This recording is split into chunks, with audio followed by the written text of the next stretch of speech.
Schlesser, qui est directeur de la Hartung Berman Foundation. Pardon, je vais changer au français, ce sera beaucoup mieux. Thomas Schlesser, qui est directeur de la Hartung Berman, Fondation Hartung Berman, et professeur à l'école polytechnique. Il est historien de l'art, il étudie les relations entre art et politique. Il est notamment l'auteur de l'Univers sans l'homme, les arts contre l'Anthropocène en 2016, et récemment le best-seller Les yeux de Mona, paru en 2024.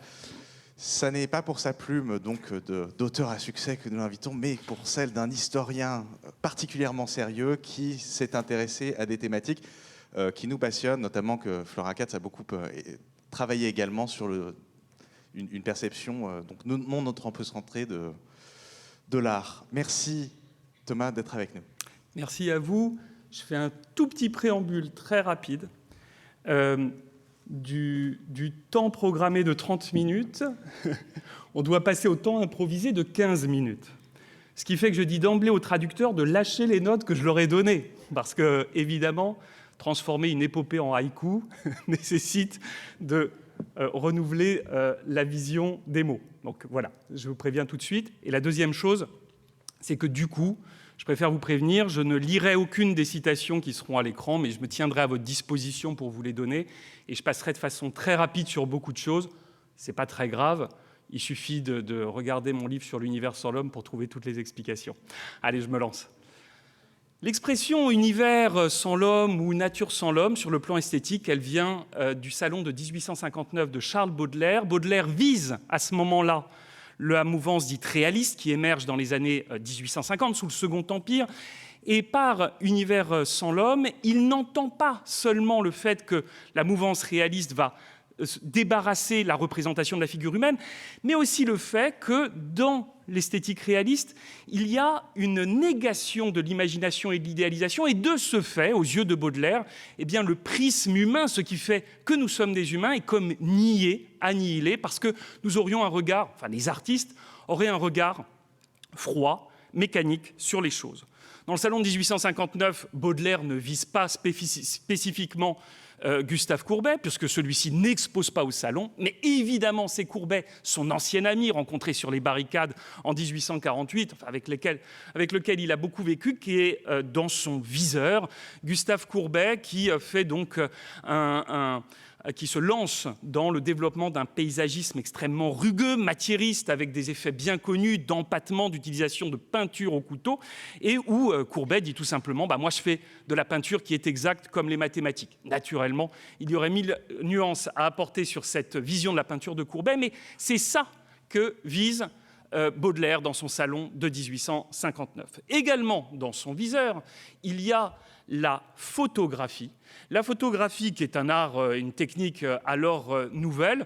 En 1859, on a par exemple cette photo de Gustave Le Gray qui nous montre le Louvre. C'est d'ailleurs très intéressant puisque c'est le moment où le Louvre passe dans sa configuration actuelle, où le quartier du Doyenné à Paris a été rasé au profit de cette grande cour. Il y a aujourd'hui également la pyramide. Et c'est d'ailleurs ce qui avait inspiré à Baudelaire ces vers célèbres du Cygne quand il dit « Le vieux Paris n'est plus, les formes d'une ville, hélas, changent plus vite que le cœur d'un mortel ». La photographie qui apparaît aux yeux de Baudelaire comme terrifiante, parce qu'elle serait au fond une confusion entre la technique et l'art, et parce qu'elle conforterait les tendances les plus narcissiques de l'humanité et sa manière aussi d'apprécier une vision du monde qui se contenterait d'un enregistrement et non plus d'une idéalisation, d'une sublimation par l'imagination. Convergence des temps étonnante. En 1859, c'est également le moment où des grandes peintures de paysages d'artistes américains comme ceux de Frederick Edwin Church vont accomplir ce qu'était le vœu d'Alexander von Humboldt au début du XIXe siècle, aller peindre les paysages inconnus des Andes pour rendre compte de la vision d'Humboldt du monde, à savoir une sorte de mélange parfait entre une immense variété et une unité cosmique. Pour la petite anecdote, donc Church avait répondu à ce défi lancé par von Humboldt. Il finit ce tableau incroyable qu'on regardait avec des jumelles de théâtre à l'époque Problème, quand il l'apporte en Europe, quand il l'apporte à Berlin, eh bien, Alexander von Humboldt meurt et ne verra jamais cette réalisation. Convergence des temps encore plus étonnante sur cette année 1859. Évidemment, je ne vous apprends rien. C'est à l'automne l'apparition du célébrissime et historique essai de Darwin sur l'origine des espèces. Et cette idée selon laquelle, eh bien, il y aurait une strate d'inconnus, non pas dans le futur, mais dans le passé, puisque, comme vous le savez, au XVIIIe siècle, on est encore sur une vision du temps à échelle de 2000, 6000, 10 000, 20 000 ans. Et tout à coup, on se rend compte, avec la paléontologie, avec la géologie, et ensuite avec les sciences de l'évolution, qu'il faut calculer les choses en dizaines, en centaines de millions d'années, cet inconnu d'un passé avec un monde dépourvu d'êtres humains et cet inconnu de l'espèce telle qu'elle était avant de devenir l'humanité. En 1860, grande querelle entre le bulldog de Darwin, Huxley, et l'archevêque Wilberforce à Oxford. Et cette idée, ce raccourci mental, cette représentation incroyable, l'humanité descend du singe. Quelques décennies plus tard, il y aura cette idée que l'homme descend du ver. Pourquoi ? Parce que, en fait, Darwin écrira un essai sur les plantes et le rôle des vers de terre, d'où ce type de caricature absolument extraordinaire. Man is but a worm, avec, vous voyez, le ver qui finit par devenir un être humain. Et Darwin dans la position donc du créateur, en référence évidemment à Michel-Ange. Convergence des temps, toujours en 1859, Haeckel, qui a 25 ans, Haeckel que vous connaissez au moins comme inventeur du mot écologie, Haeckel qui a 25 ans, qui hésite entre une carrière d'artiste et de naturaliste, est complètement désespéré quand il est à Naples parce qu'il se dit « je n'ai rien qui arrive pour mes recherches ». Et puis à l'automne, eh bien, il se rend sur le golfe de Messine et là, chose étonnante, il va recueillir quantité de micro-organismes, ceux-là même qui vont ensuite eh bien, être promus dans sa vie artistique des formes entre 1899 et 1904, qui vont tellement inspirer les artistes et qui racontent quoi au fond ? Eh bien, qui racontent un changement de paradigme, à savoir que l'origine du monde, mais également sa beauté intrinsèque, son sens d'une certaine manière, se nicherait dans ces micro-organismes subaquatiques, inaccessibles à l'œil humain, qui sont à proprement parler inconnus à notre perception. Et du coup, je me suis amusé à faire une sorte de petit transfert de ce qu'est le paradigme renaissant, c'est-à-dire l'être humain comme échelle et point de convergence, comme finalité de nos perceptions, vers celui de la fin du XIXe siècle, avec donc ces petits micro-organismes de Haeckel, et d'où, vous le savez certainement, l'eau, les océans, les mers qui deviennent du coup une sorte d'univers de référence absolument fascinant pour les artistes au début du XXe siècle et dès le début du XIXe siècle. Et d'ailleurs, on peut à ce titre songer à l'irremplaçable, l'incontournable, l'extraordinaire Claude Monet avec ses séries de nymphéas, et en particulier la lecture merveilleuse qu'en fait Gaston Bachelard quand il dit « le monde veut être vu », avant qu'il y eût des yeux pour voir, donc projection dans ce passé non humain, l'œil de l'eau, le grand œil des eaux tranquilles, regardait les fleurs s'épanouir, et c'est dans ce reflet, qui dira le contraire, que le monde a pris la première conscience de sa beauté. Vraiment une lecture très haeckelienne de l'œuvre de Monet, où il y aurait donc le monde conscient de sa propre beauté.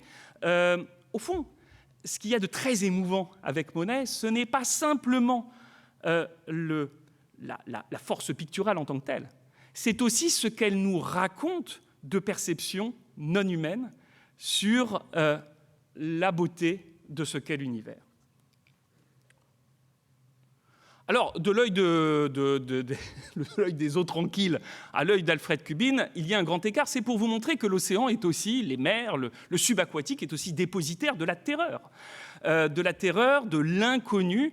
Et c'est notamment vrai chez Alfred Kubin, vous voyez, avec ces représentations d'animaux monstrueux qu'on pourrait qualifier, c'est mon terme, c'est pas le sien, de panique darwinienne, comme si tout à coup l'évolution se retournait et devenait hostile. Et d'ailleurs, pour les amateurs de fantastique, c'est exactement ce qu'on retrouve à la même époque, enfin 10 ans plus tard, dans la littérature d'Howard Phillips Lovecraft, avec l'appel de Cthulhu. Et vous voyez, c'est amusant, j'ai regardé sur YouTube une création contemporaine qui imagine le grand Cthulhu qui sortirait de l'eau pour, après s'être réveillé, pour donc venir terroriser les humains, les rendre fous et les avilir, sachant que Cthulhu, c'est une divinité ancienne, donc antérieure au règne humain. Et je trouve le parallélisme avec l'iconographie de Kubin tout à fait saisissant. Donc vous voyez, plaisir du côté de Monet, certes, à imaginer ce grand univers inconnu de l'eau, des grandes étendues marines, mais également dans une forme de panique darwinienne, cet imaginaire à la Lovecraft, qu'on retrouve là de façon plus ambiguë entre jeu ludique et puis en même temps inquiétude monstrueuse chez les surréalistes et par exemple dans ce merveilleux photomontage de Dora Maar.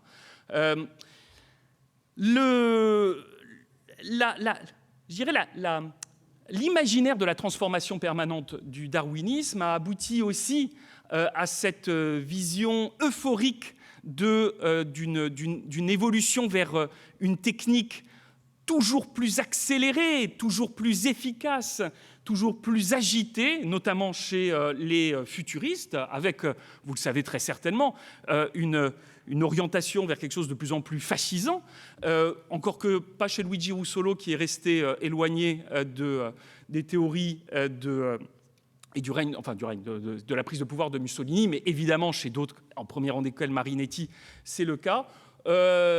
Étonnant, ce règne de la machine, avec, vous voyez, cette reprise en fait du schéma du cône de Mach, qui est vraiment contemporain, c'est les années 1890, le schéma de Mach, pour, d'une certaine manière, fragmenter la matière, mais ce n'est pas simplement la matière en mouvement, c'est l'humanité elle-même aussi, qui est fragmentée chez Russolo et qui, dans comment dirais-je, son exaltation de la révolte et de l'insurrection, eh bien, vient fusionner l'ensemble des composantes humaines en un seul triangle rouge. Et puis, il y aurait tant à dire sur la façon dont le futurisme s'est emparé de l'espace symbolique du théâtre pour dire qu'il faut se débarrasser de la figure humaine et le remplacer par simplement de la matière et des déflagrations d'énergie. C'est le cas chez Marinetti, mais c'est surtout le cas chez Prampolini. Je vous laisse apprécier en un clin d'œil ces différentes citations. Cette exaltation, cette confiance, cette technophilie futuriste, elle va évidemment connaître un contrepoint très apeuré chez les technophobes dans certaines fictions du XXe siècle. Je vous évoque ici des choses très connues. La première occurrence du mot robot avec Ruhr de Karel Čapek dans les années 1920. Et d'emblée, vous savez, robot vient du tchèque robota qui signifie le prolétaire. Et dès l'apparition du robot au sens moderne, eh bien, ces êtres de synthèse se retournent contre leur maître et remplacent l'humanité.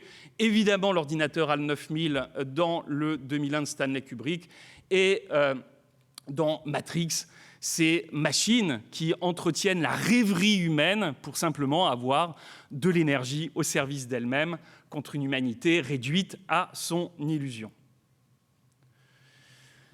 Dans l'abstraction, on va trouver cette exaltation, là encore, des mondes inconnus en pensant qu'il peut s'agir de plans qui conduisent à une communication, on va dire, cosmique et au-delà du langage entre les êtres humains. C'est le cas chez Hilma af Klint, c'est évidemment le cas chez Kandinsky.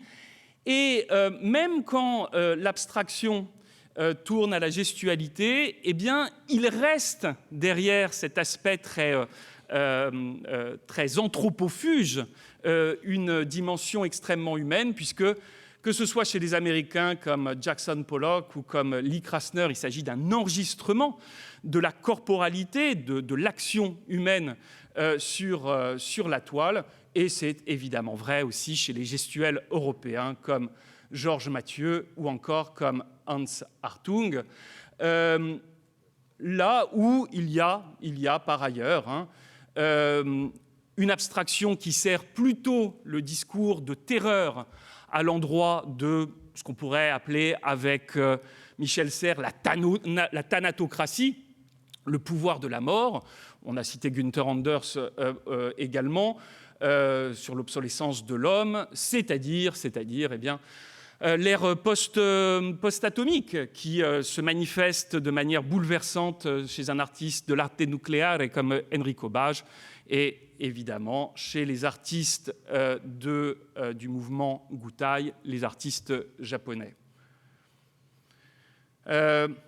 Plus ambigu, ces magnifiques néants d'Anna Eva Bergman, qui je trouve sont l'expression parfaite de l'oscillation entre le magnétisme pour un inconnu de vide et luminescent, et puis en même temps une inquiétude, une anxiété devant celui-ci, en particulier parce que la feuille de métal utilisée par Anna Eva Bergman, eh bien, quand on est devant, quand on est dans la position du regardeur, elle vient diluer de manière fantomatique notre enveloppe et nous rappelle à notre propre disparition.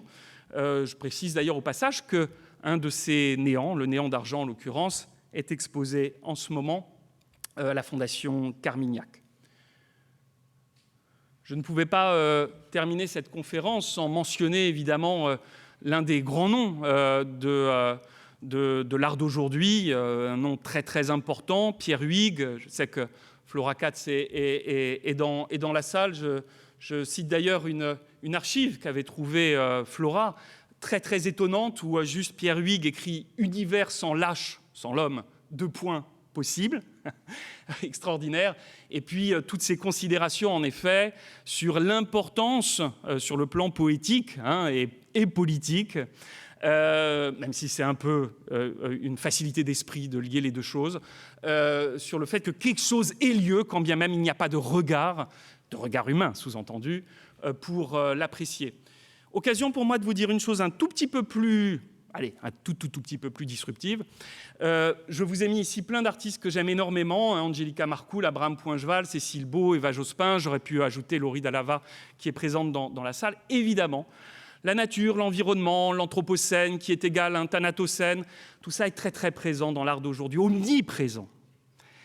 Et je me rappelle quand même d'une petite mention dans le catalogue sublime de 2014 du Centre Pompidou-Metz de Jean-Baptiste Fresso qui disait « Attention, quand les choses commencent à devenir un thème artistique, c'est le début des soucis. Ça veut dire qu'on dépolitise et qu'on dévitalise. Je ne suis pas en train de faire cette équation-là devant vous. Je dis juste qu'on aurait tort de ne pas se poser cette question. » Et pour terminer, puisque j'ai commencé avec du Baudelaire, je finirai avec lui et avec le voyage. Écoutez ça. « Ô mort, vieux capitaine, il est temps, levons l'ancre. Ce pays nous ennuie aux morts à pareillons.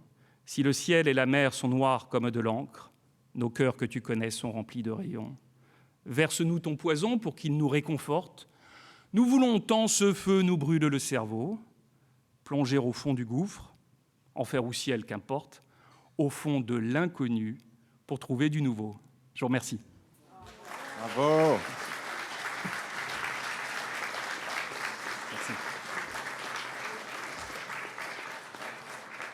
Merci Thomas pour cette incroyable accélération du temps. 300 ans en 15 minutes. Et pourtant une éloquence qui n'en est absolument pas affectée. C'est extraordinaire. Merci. Est-ce qu'il y a des questions pour Thomas Schlesser ? Alors moi je vais en profiter parce que tu cites Fressos dans ce catalogue sur Sublime. C'est un texte que je connais assez bien, où tu as raison de rappeler que Fressos met en garde contre ce sentiment du sublime où on est complètement dépossédé et donc on perd ses moyens et on est finalement face à une inaction totale. Mais dans la conclusion, il rappelle qu'il y a tout un autre type de registres esthétiques qui sont développés à l'époque, qui soit le pictural, une esthétique du petit, du merveilleux, mais à petite échelle. Et donc il y a quand même tout un type de voie artistique qu'il reprend. Absolument, tu as raison. Y a-t-il des questions pour...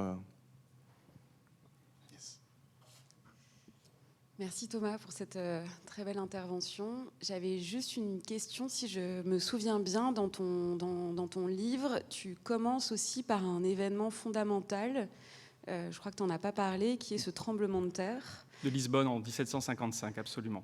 Voilà, et peut-être que tu peux expliquer la raison pour laquelle tu Oui. commences ton livre sur la pensée de l'univers sans Oui. l'homme à partir de ce tremblement de terre. En un mot, vous avez en 1755 un tremblement de terre qui fait, en fonction des estimations, entre 10 000 et 130 000 morts. Les historiens pâtissent d'une échelle très vague.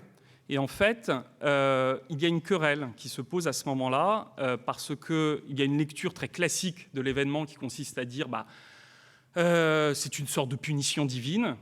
Et face à cela, vous avez des philosophes qui sont pas encore... Évidemment, on ne peut pas encore parler de philosophie matérialiste, on pourrait dire proto-matérialiste, au premier rang desquels Voltaire et Kant, qui disent non seulement c'est obscène de dire ça, parce qu'il y a plein de pauvres gens qui sont morts là-dedans et qui n'ont rien demandé, mais en plus c'est absurde. C'est absurde parce que la nature est une machine aveugle et sourde, indifférente à l'être humain.